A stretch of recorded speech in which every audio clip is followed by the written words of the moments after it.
2 నుంచి ఈరోజు 8వ తేదీ వరకు ఈ 7 రోజులు ఈ వారం రోజులు మన రాష్ట్రంలో జరుపుకుంటున్నాం. మనకు మన ఆంధ్ర రాష్ట్రాన్ని 2గా విభజించిన విద్యాభ్యర్థులపై మన హౌసింగ్ అయితేనేమి ప్రతి దీంట్లోనూ కూడా సంక్షేమ పథకాలను ప్రవేశపెట్టారు. అలాంటి సంక్షేమ పథకాలతో ఎంతోమంది అర్హులైన వాళ్ళు లబ్ధి పొందుతున్నారు సార్. మన మండలంలో మొదటి రోజు జూన్ 2వ తేదీ పొలంనేరులో ర్యాలీగా ప్రజాప్రతినిధులకు అధికారులకు మనకి వచ్చిన పొలంనేరు నియోజకవర్గానికి సంబంధించిన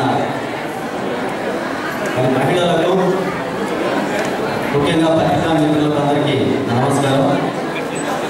మరి గడిచిన 3 సంవత్సరాల కిందట మన రాష్ట్రం ఎట్లా విడిపోయిందో మరి మనమంతా రోడ్ల మీదకి వచ్చి ఒక కుల మత భేదాలు వయోభేదాలు లేకుండా మనమంతా కూడా రహదారుల మీదకి వచ్చి రహదారులు దిగ్బంధించి మన కోరికలను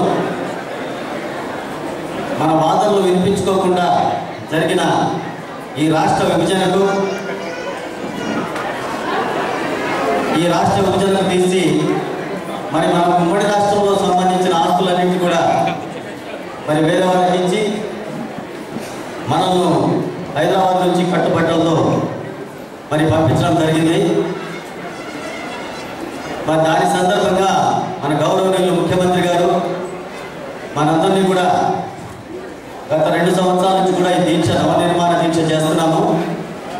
సో ఈ నవనిర్మాణ దీక్ష సందర్భంగా మనకు జరిగిన అన్యాయాన్ని గురించి కూడా తలుచుకుంటూ మరి భవిష్యత్తులో ఎంత కృషితోటి ఎంత కసిగా మనం ఎంత అభివృద్ధి చేసుకోవాలనే ఉద్దేశంతో ఆయన వారం రోజులు ఈ దీక్ష చేపట్టాలని సూచించడం జరిగింది. మరి అందులో భాగంగా గడిచిన 6 రోజుల నుంచి కూడా ప్రతిరోజు కూడా ఒక్కొక్క కార్యక్రమం చేపట్టి మనము ఒక్కొక్క మండల కేంద్రంలో కూడా మనం కార్యక్రమాలు ఏర్పాటు చేసుకోవడం జరిగింది. మరి ముఖ్యంగా గౌరవనీయులు మన నియోజకవర్గ ఎమ్మెల్యే రాష్ట్ర పరిశ్రమల శాఖ మంత్రి అమర్నాథ్ రెడ్డి గారి ఆదేశాల మేరకు కూడా ఈ కార్యక్రమాలు జరుపుకోవడం జరిగింది.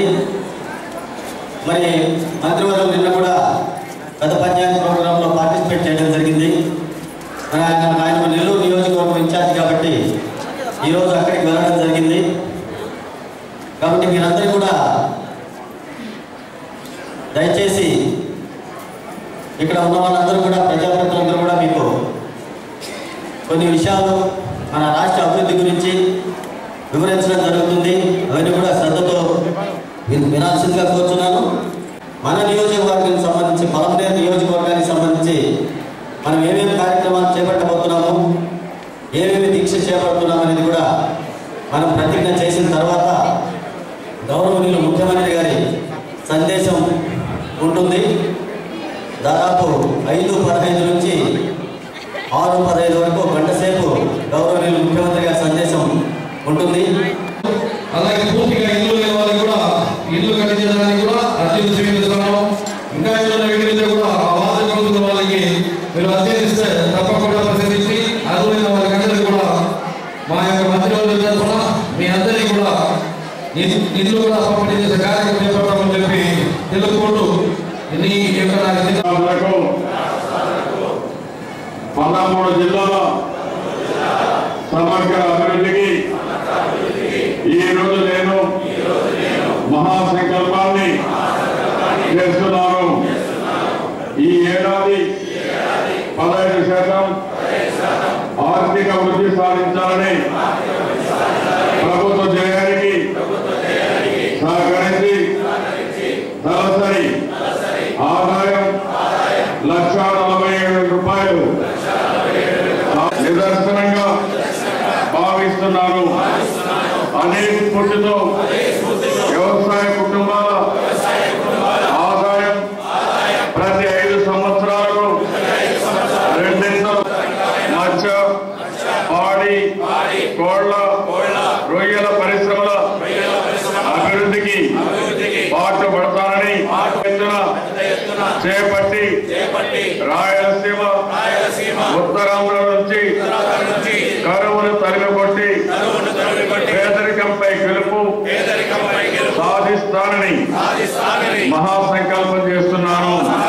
గాలేరు నగరి, గుండ్లకమ్మ, పురుషోత్తపట్నం, వెలుగొండ, ముచ్చుమర్రి, చింతలపూడి, ఉత్తరాంధ్ర సుజల స్రవంతి మొదటి దశ ప్రాజెక్టులను వచ్చే ఏడాది కల్లా నదుల అనుసంధానంతో పాటు సమర్థ నీటి నిర్వహణ చేపట్టి నా రాష్ట్రాన్ని కరువు రహిత రాష్ట్రంగా మరుపు మహాయజ్ఞంలో మన మంత్రం ప్రజలే ముందు. దీనిని మనస వాచ అమలు చేస్తానని మహాసంకల్పం చేస్తున్నాను.